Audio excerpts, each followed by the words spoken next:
Grief is a quiet predator. It doesn't roar, it suffocates. For 6 months it had been my constant companion, a heavy blanket I couldn't throw off. My life as a high school English teacher, a life filled with the vibrant noise of teenagers, the scent of old books, and the comfortable rhythm of the school bell, had become an echo in a house that was far too silent. I needed a different kind of silence, one that wasn't filled with memories. Dundo. That's how I found myself accepting the night watchman position at the Evergrove Rail Museum. It was a place forgotten by time, tucked away at the end of a winding country road, a graveyard for giants of iron and steam. The pay was surprisingly generous, a fact I should have questioned more thoroughly. But I was looking for an escape, a place where the emptiness outside might match the emptiness within. The museum director, a woman named Mrs. Blackwood, interviewed me in a dusty, wood-paneled office that smelled of decaying paper and lemon polish. She was a woman who seemed carved from old wood and shadows, with a severe black dress and eyes like polished obsidian. She didn't ask about my qualifications or my past. She just watched me, her gaze analytical and cold. "The last man, Silas, he quit rather abruptly," she said, her voice a dry rustle of leaves. "He wasn't a good fit, lacked discipline." She steepled her long, pale fingers. "The museum has its routines. They are not to be questioned, they are simply to be followed. Do you understand, Mr. Vance?" I nodded, desperate for the job, for the solitude. "Yes, ma'am, I understand." "Good," she said, a flicker of something unreadable in her eyes. "Your duties are simple.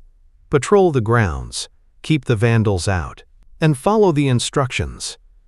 My first night began as the sun bled out behind the skeletal silhouettes of the train cars. Mrs. Blackwood gave me a heavy ring of iron keys and a powerful flashlight before disappearing into the twilight, leaving me utterly alone. The silence I had craved was immense, almost physical. The cavernous main hall housed hulking, sleeping behemoths, their steel bodies gleaming faintly under the weak security lights. The air was thick with the scent of cold metal and engine oil. It was perfect. I made my first round, my footsteps echoing unnervingly through the exhibition halls. Everything was still, coated in a layer of dust that seemed a century deep. When I returned to the station master's office, I saw it, placed squarely in the center of the mahogany desk, where it certainly hadn't been before, was a thick, leather-bound ledger. It was ancient, the cover cracked, and the brass corners tarnished. On the first yellowed page, written in an elegant, looping script, were 2 words that made the hair on my arms stand up. Arthur Vance. My heart began a slow, heavy drum against my ribs. I flipped the page. It wasn't a logbook, it was a list of rules, penned in the same meticulous hand. Nightly duties and admonitions. 1. At precisely 11 p.m., wind the grandfather clock in the main hall. 3 full turns of the key, no more, no less. Oddly specific, but harmless enough. A quirk of the eccentric old place, I figured. 2. Before midnight, take the conductor's cap from the display case, key number 7, and hang it on the hook by the main platform door. Stranger. Why would I be instructed to move a museum artifact every night? It felt less like a duty and more like a ritual. 3. The lantern in the conductor's quarters must be refilled each night. It must not be allowed to go out. A sense of urgency now. A warning. My rational mind tried to dismiss it. Old wiring. Maybe the lantern was the only reliable light in that section. But a knot of unease was tightening in my gut. Then, I read the final rule for the night, and the cold dread I felt had nothing to do with the chill of the old building. 4. Do not speak to the child on platform B. I read it again. And a third time. The words were stark, emphatic. Child? What child? This place was deserted, miles from the nearest town. Was this a sick prank left by Silas? A bizarre test from the cryptic Mrs. Blackwood? My mind scrambled for a logical explanation, but my instincts were screaming. The silence of the museum no longer felt peaceful. It felt expectant. I glanced at the wall clock. 10:52 p.m. My shift had barely begun, and I was already faced with a choice. Dismiss this as madness and risk whatever lack of discipline got Silas fired, or step into the strange, unsettling rhythm of this place. Looking around at the silent, watching trains, I knew I couldn't just walk away. I needed this job. I needed this emptiness. I took a deep breath, the dust of 100 years filling my lungs, and looked at the grandfather clock in the hall. My first task awaited. My breath hitched, but my body moved with a strange, detached obedience. A part of my mind, the rational teacher part, was screaming that this was an elaborate prank. But the part of me that had spent 6 months listening to the silence of an empty house knew that some rules, no matter how absurd, exist for a reason. At 10:59 p.m., I took the heavy brass key from its hook and walked toward the towering grandfather clock in the main hall. Its rhythmic tock-tock was the only sound in the cavernous space, a steady heartbeat in the belly of a dead beast. I inserted the key. The mechanism was stiff, resisting slightly before giving way with a metallic groan. 1 turn. 2. 3. I stopped, my hand trembling as I withdrew the key. Nothing happened. The clock continued its steady rhythm, but the air felt heavier, charged. I had the distinct and unnerving feeling that I had just announced my presence to something. Next, the conductor's cap. I found key number 7 on the heavy ring Mrs. Blackwood had given me. It slid into the lock on the display case with a soft click. The air inside was stale, preserved. I lifted the wool cap, its fabric coarse and smelling faintly of dust and sweat. It felt profane to be handling an artifact like this, but the ledger's instructions were absolute. I walked to the main platform door, a massive sliding oak barrier that led out into the train yard, and hung the cap on the solitary iron hook next to it. It looked like a final, lonely salute. As I stepped back, I felt a draft of impossibly cold air wash over me, though the door remained shut. A shiver traced a path down my spine. The feeling of being watched was no longer a vague suspicion. It was a certainty. With the first 2 tasks done, only the final admonition remained. Platform B. My flashlight beam cut a nervous path through the darkness as I walked toward the far end of the museum. Each footstep was an explosion in the silence. The trains loomed on either side, their windows like vacant eyes. Platform B was smaller than the others, an auxiliary siding where a single, sad-looking passenger car sat in permanent retirement.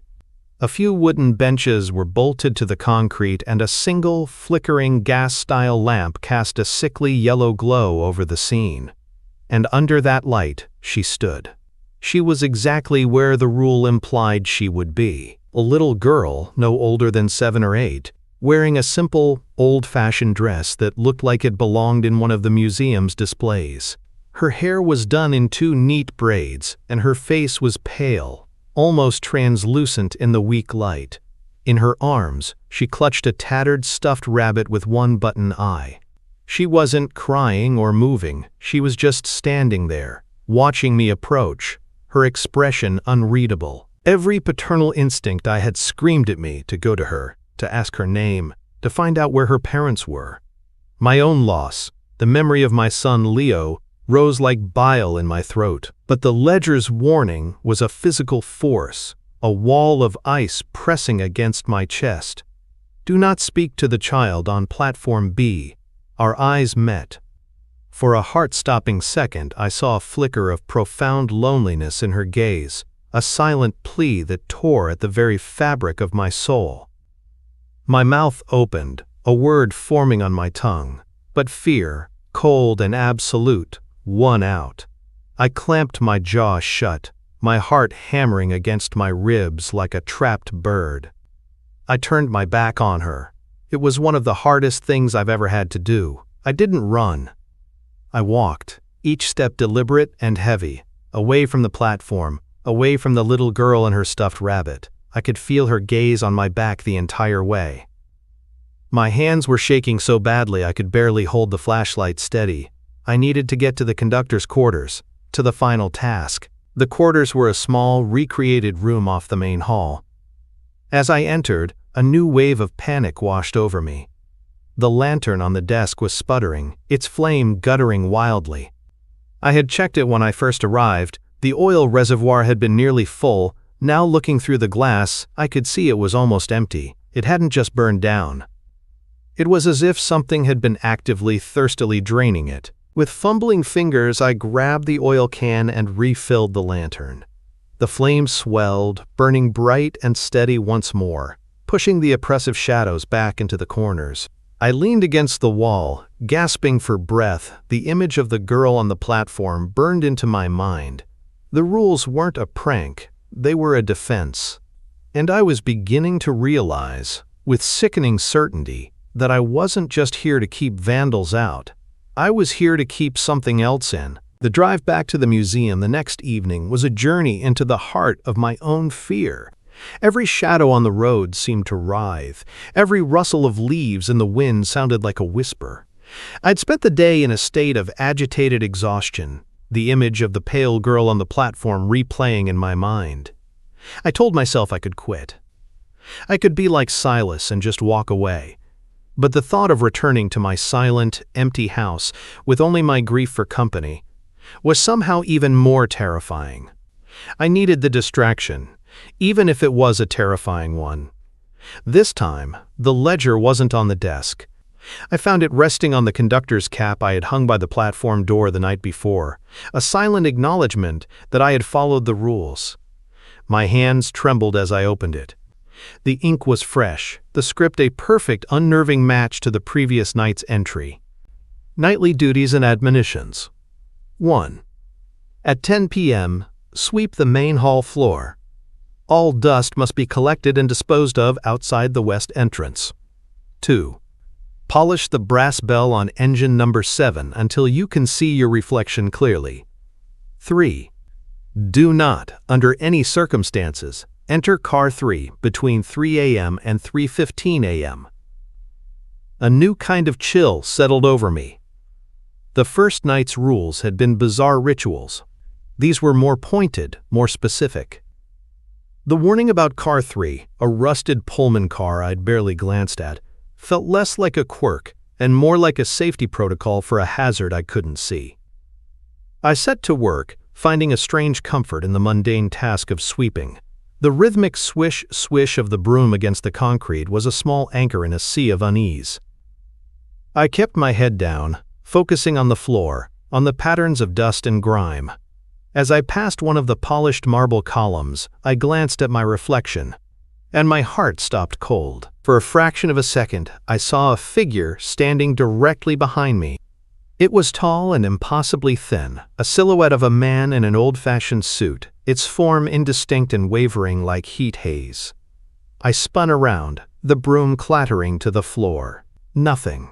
Just the cold, empty expanse of the museum hall. I was alone. My breathing was ragged, my pulse a frantic drum in my ears. I backed away slowly, my eyes darting into the shadows between the hulking trains. Was I cracking up? Was the grief and the isolation finally making me see things? Shaken, I finished the sweeping and moved on to the second task. Polishing the bell on engine number 7 felt like an eternity. With every circular motion of the cloth, I expected to see that tall figure reflected in the swelling brass. But I only saw my own haunted face staring back. As the hours crept toward 3 a.m., a palpable tension filled the air. I retreated to the station master's office, my designated safe zone, watching the clock on the wall. At 2:57 a.m. it began. Knock, knock, knock. It was faint at first, a soft, rhythmic tapping. I held my breath, listening. It came again, louder this time. It was coming from the direction of car 3. A cold sweat broke out on my forehead. No one was in there. The car was sealed. A relic. Then, the old intercom system on the office wall, a device I was sure hadn't worked in 50 years, crackled to life with a burst of static. A voice whispered through the speaker, a child's voice, fragile and filled with a chilling desperation. Lily's voice. "Let me out," it pleaded. "It's so dark in here." I recoiled from the speaker as if it were red hot. Before I could process the plea, something slipped from between the pages of the ledger I'd left open on the desk. It was a small, brittle square of yellowed newspaper. My hands shaking, I picked it up. It was a clipping from a 1927 edition of the Evening Star. The headline was faded but legible. "Local girl vanishes in Evergrove derailment." The article spoke of a tragic accident, a passenger train that had jumped the tracks just miles from the station. It mentioned several fatalities, and one missing child presumed dead but whose body was never recovered. Her name was Lily Mayhew. The clock on the wall chimed, a soft single bell indicating 3:15 a.m. The knocking had stopped. The intercom was silent. The forbidden time was over. A morbid, unstoppable curiosity propelled me from the office. I had to see. I had to know what was inside that car. I approached car 3 slowly, my flashlight beam trembling on the rusted steel. I wiped a layer of grime from one of the passenger windows and peered inside. The interior was pitch black, but I could make out the faint shapes of seats. Then, a flicker of movement. A figure was sitting in one of the seats, staring directly back at me. My blood ran cold. It wasn't the tall man, it wasn't the little girl, it was me. Wearing my coat, with my tired, grief-stricken face, was my own perfect double, sitting in the darkness of the forgotten train car, a silent, impossible reflection. I don't know why I went back. After seeing my own face staring out from the dead, silent shell of car 3, every rational part of my brain screamed at me to run and never look back. But rationality had deserted me. My world had been split open, and the only answers, or perhaps the only path to madness, lay within the walls of the Evergrove Rail Museum. The question of why this was happening had become a hook I couldn't dislodge. This time, the ledger was waiting for me on one of the cold, hard benches on Platform B, right where the girl had stood. It felt like a deliberate, taunting placement. I picked it up, my fingers numb. The script inside was stark, the instructions a complete reversal of the caution I'd been trained to observe. Tonight, you are the station master. Prepare for a departure. 1. At 11:30 p.m., unlock all passenger car doors. Leave them open. My blood ran cold. The rules had changed. I was no longer keeping things contained. I was being instructed to open everything up. It felt like I was setting a table for guests I had no desire to meet. With the heavy ring of keys, I moved from car to car, the sound of each rusted lock turning over, echoing like a gunshot in the silent yard. The heavy doors groaned in protest as I pulled them open, revealing dark, musty interiors that smelled of decay and forgotten time. By the time I was done, the entire train yard felt vulnerable, exposed. An open invitation. Kefistupin. I retreated to the main hall, trying to keep my nerve, when the sound hit me. It wasn't a sound I heard with my ears, but one I felt in my bones, a low, resonant whistle that vibrated in my teeth. It grew louder, a mournful cry that tore through the night. Outside, the air began to shimmer, to warp like a mirage over hot asphalt. And then I saw it. It wasn't on any of the existing tracks. It was a ghost, a specter of steam and steel passing through the physical trains parked in the yard. A phantom steam engine, its single headlight cutting a ghostly white swath through the darkness, pulled a line of antique passenger cars that flickered between transparency and solid form. The smell of burning coal and cold ozone filled the air. It slowed to a stop, its spectral doors aligning perfectly with the station's main platform. The grandfather clock in the hall gave a loud, discordant clang. I spun around to look at it. The clock's face was now completely blank. The hands, both the minute and the hour, were gone. Time, as I knew it, had ceased to exist. As I turned back toward the platform, he was there. Blocking my path stood the tall, thin figure I had seen in the reflection. He was more solid now, a column of shadow wearing the crisp, dark uniform of an old-world train conductor. His face was a blur of darkness, a featureless void, but I could feel his gaze on me, cold and proprietary. He didn't move. He didn't have to. His presence was a command. Stay put. Watch. Helpless, I looked past him to the phantom train. Figures were moving inside, shadowy passengers taking their seats. And in one of the windows I saw him again. My doppelganger.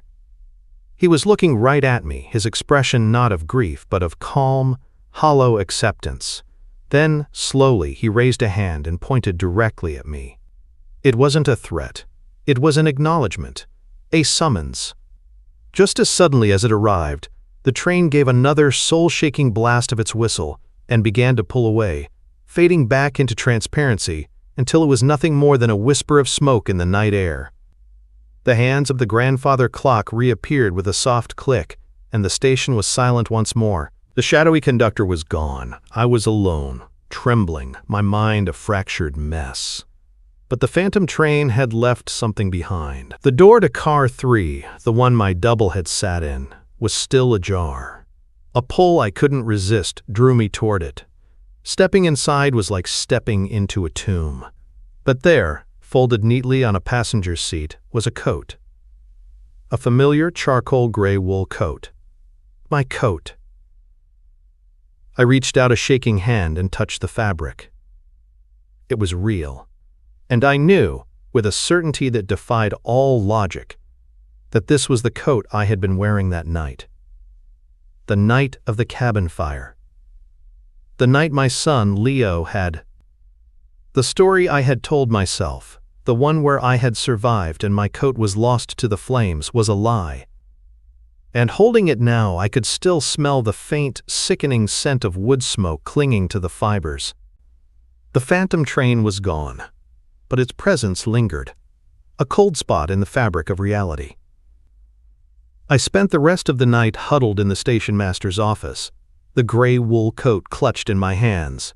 It was an artifact from a memory I had deliberately buried, a relic from a life I had pretended to escape. The grief I had tried to outrun had finally cornered me in this forgotten museum. I no longer cared about the job or the money. I was haunted, not just by the spirits of this place, but by my own. I had to know the truth. One Neo. I didn't go home. As the sun rose, casting weak gray light through the grimy windows, I felt a desperate pull back into the museum's depths. I had to find answers, not in the cryptic ledger, but in the history of the place itself. The ledger, as if sensing my new purpose, was waiting for me in the one place I now felt compelled to go, resting on a dusty archive box in the museum's records room. I opened it. The ink was stark, the instruction chillingly simple. Prepare your own cabin. The words hit me like a physical blow. Cabin. Not a train car. My cabin. The one from the fire. The ledger knew, it had always known. It wasn't just guiding me through the museum's haunting. It was guiding me through my own. Ignoring the instruction for now, I turned to the archives. The room was a mess of decaying cardboard boxes and towering metal file cabinets. It smelled of mildew and time. For hours I searched, pulling out old employee files, maintenance logs, and boxes of unsorted photographs. I didn't know what I was looking for, only that I would recognize it when I saw it. I found the files for dozens of previous night watchmen. Silas. A man named Peterson before him. Another named Croft. Each file was thin, but each ended with the same unnerving stamp. Dismissed, failed to complete duties, or, more ominously, simply missing. Then I found a box labeled Accident Reports and News Clippings. My hands trembling, I dug through brittle, yellowed papers. I found more articles about the 1927 derailment, but I pushed past them. My tragedy felt older, more raw. And then I saw it. Tucked at the very bottom was a more recent article, from a small local paper, dated just over 6 months ago. My stomach twisted into a knot. The headline read, "Local Teacher and Son Perish in Tragic Cabin Fire." I sank to the floor, the newspaper rattling in my hands. My carefully constructed reality shattered into a million pieces. The story I had clung to, of waking up in a hospital, a lone survivor scarred by smoke and loss, was a fiction. A desperate narrative my mind had created to shield me from a truth too horrific to bear. The article detailed the investigation. An electrical fault. A fire that consumed the small woodland cabin with terrifying speed. 2 victims found. Arthur Vance, 38, and his son, Leo Vance, 8. I wasn't a survivor. I was a ghost. My gaze fell upon the ledger which I'd knocked to the floor. It had fallen open to a new page.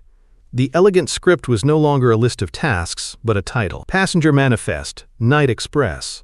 Beneath it was a list of names. Silas Croft, Daniel Peterson, and dozens of others, the same names from the employee files. Then I saw the most recent entries, penned in the same ageless ink. Lily Mayhew. Status, awaiting escort. Leo Vance. Status, boarded. Arthur Vance. Status, pending departure. The pieces clicked into place with horrifying clarity. This wasn't a job. It was a purgatory. A way station for souls tethered to tragedy, overseen by an entity that demanded strict adherence to its rules.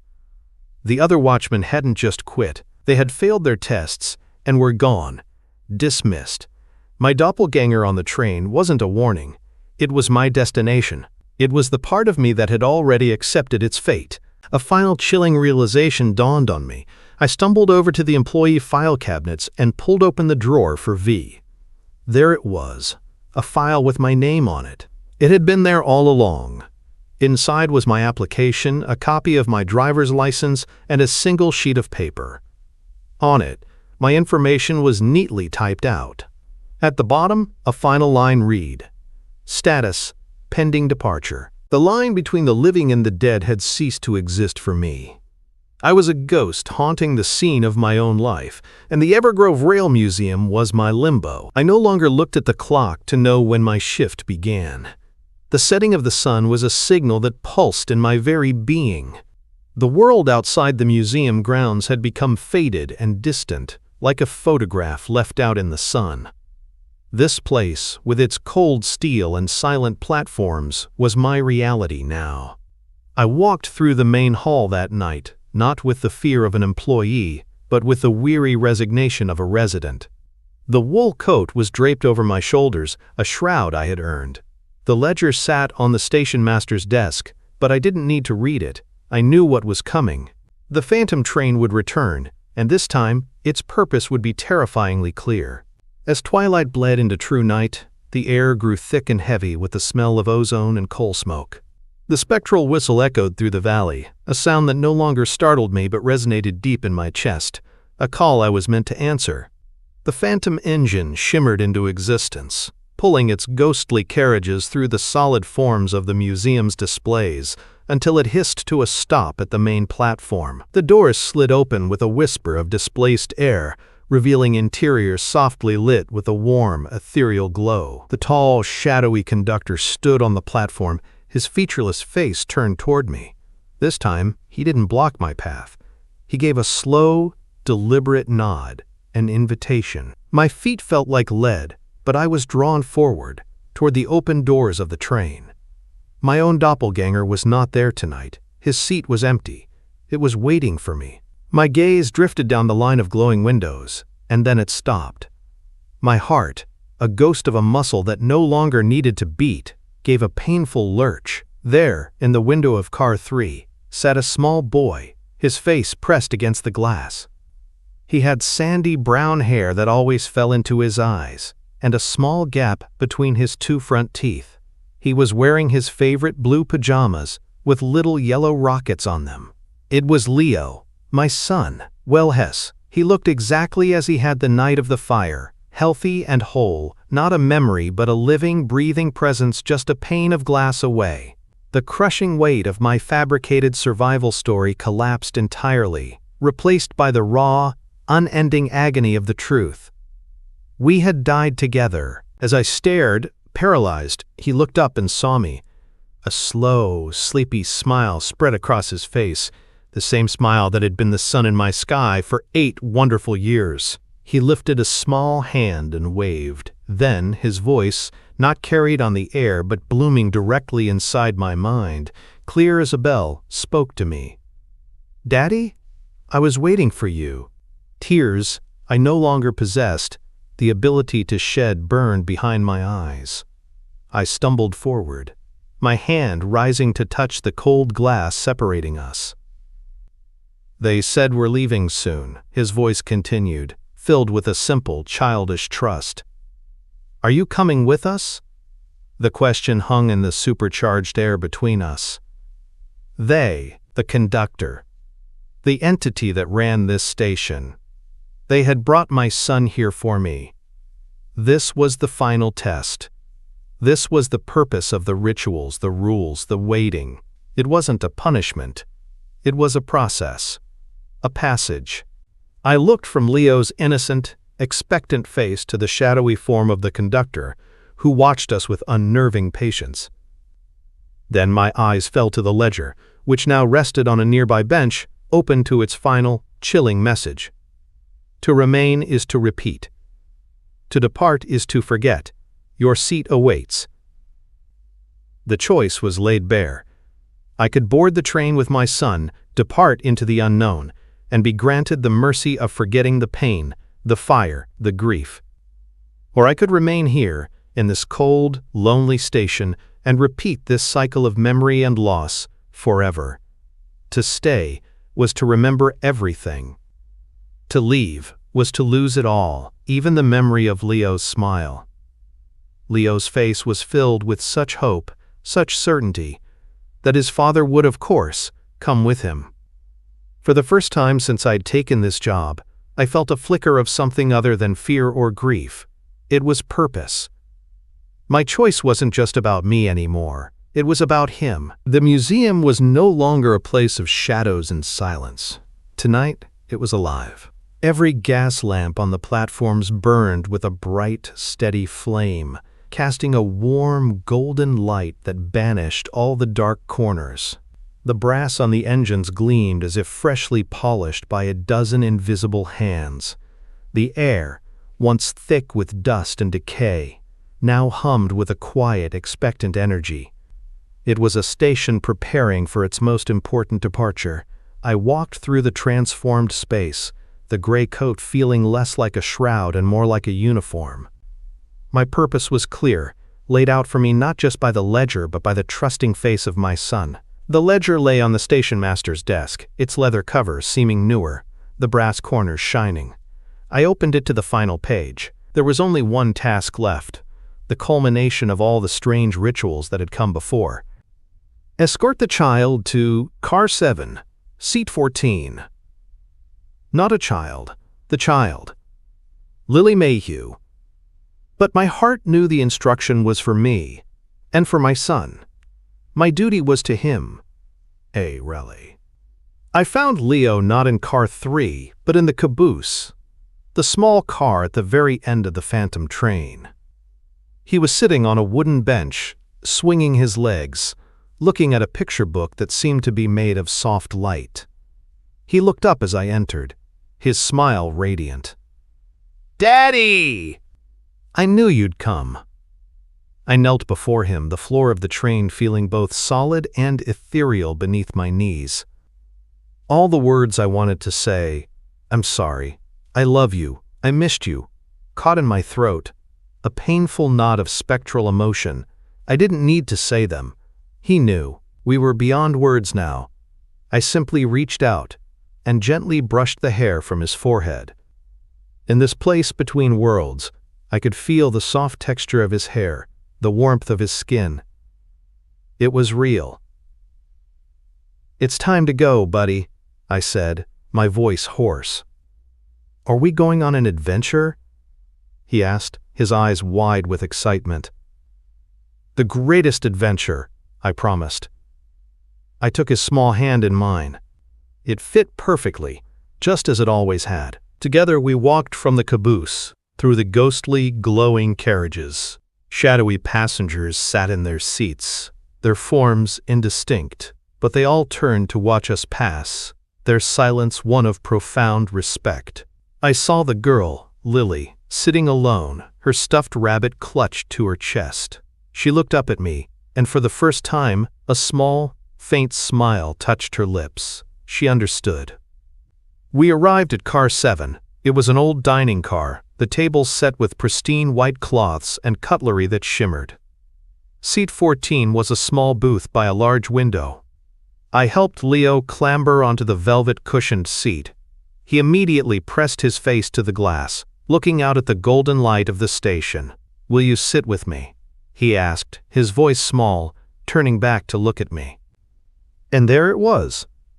The moment my entire existence in this place had led to. To remain is to repeat. To depart is to forget. If I sat down, we would leave together.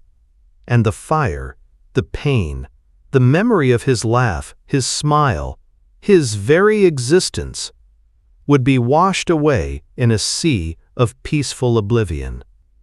He would be safe, but he would be gone from me forever. If I stayed, I would be chained to this place, but I would keep him. I would keep the memory of him, even if it was a memory that burned. "I can't, Leo," I whispered, my voice breaking. I have to. I have to stay and make sure the station is ready for the next train." Confusion flickered in his eyes, then a glimmer of understanding that no child should ever possess. He was part of this place now, too. He knew its rules. "Okay, Daddy," he said softly. "Will you be here when I get back?" "Always," I said, the word a vow. "I'll be right here." "Always." I leaned in and kissed his forehead. For a moment he was my boy again, solid and real, smelling of soap and sleep. Then I stepped back, out of the carriage and onto the platform. The tall, shadowy conductor stood by the door, waiting. I gave him a slow nod. I was ready. With a heavy heart, I reached out and pulled the train door shut. The latch clicked into place with a sound of utter finality. Through the window, I saw Leo wave one last time, his small hand pressed against the glass. I raised my own hand and waved back as the train's whistle blew its long, mournful cry. The wheels began to turn, slowly at first, then gaining speed. I stood on the platform and watched as the phantom train pulled away, its golden light shrinking into the darkness. I watched until it was just a pinprick, and then nothing at all. The station's lights flickered and died, plunging the world back into shadow and silence. I was alone once more, but the emptiness felt different now. It was no longer a void of grief. It was a space I had chosen to occupy, a watch I had chosen to keep. In the silent aftermath of the phantom train's departure, the world I knew began to unravel. It didn't happen all at once, but in subtle, creeping ways. The next morning, I tried to call Mrs. Blackwood to tell her what? That I understood my role now? That her train had left on time? But the phone number was disconnected. When I tried to look up the museum in the town's records at the local library, there was nothing. No mention of the Evergrove Rail Museum. No property deeds, no historical society entries, no accident reports from 1927. It was as if the entire place had been neatly and surgically excised from history. Mater. The greatest erasure, however, was the one that hollowed out the last vestiges of my old life. I found the newspaper article about the cabin fire again, tucked away in the library's microfiche archives. The headline was the same, the details of the electrical fault identical. But now it only listed one victim. Arthur Vance, 38, a local teacher who had perished alone. There was no mention of a son, no Leo. It was as if he had never existed at all, his memory wiped clean from the world's ledger. Only I remembered. The memory was the price of my vigil. I returned to the station that evening, but I no longer thought of it as a job. It was my domain. The heavy ring of keys felt light in my hand. The cavernous halls felt like home. The grief was still there, a constant low hum beneath the surface, but it was no longer a suffocating predator. It was a part of me, the fuel that lit the lanterns and wound the clocks. I was no longer a watchman hiding from his past. I was the caretaker of this place, this memory, this delicate balance between worlds. My role, I now understood, was not to board the train. It was to ensure that others could. The rules weren't a test for my survival, but a sacred duty to prepare the way for souls like Lily and Leo. My purpose was to maintain the station, to perform the rituals that kept this way station operational, to be the calm, steady anchor for those caught in the storm of their own tragic ends. I was the one who had to remember, so they could have the mercy of forgetting. Have it other. My employee file in the office cabinet had updated itself. The line that once read, "Status, pending departure," now had a single, final word: caretaker. The night settled into a new kind of routine.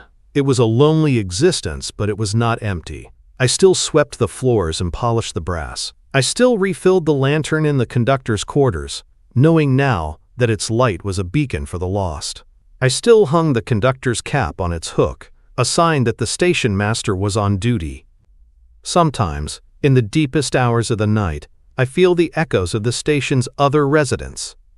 A faint scent of perfume in a passenger car, the distant, spectral laughter of a child, the imposing shadow of the tall conductor, glimpsed at the edge of my vision, a silent and approving supervisor. I am not alone here. We are all part of the museum now, permanent exhibits in a collection of souls. I no longer fear the ledger. It sits on the station master's desk, its pages blank, waiting. I know that one day, new instructions will appear.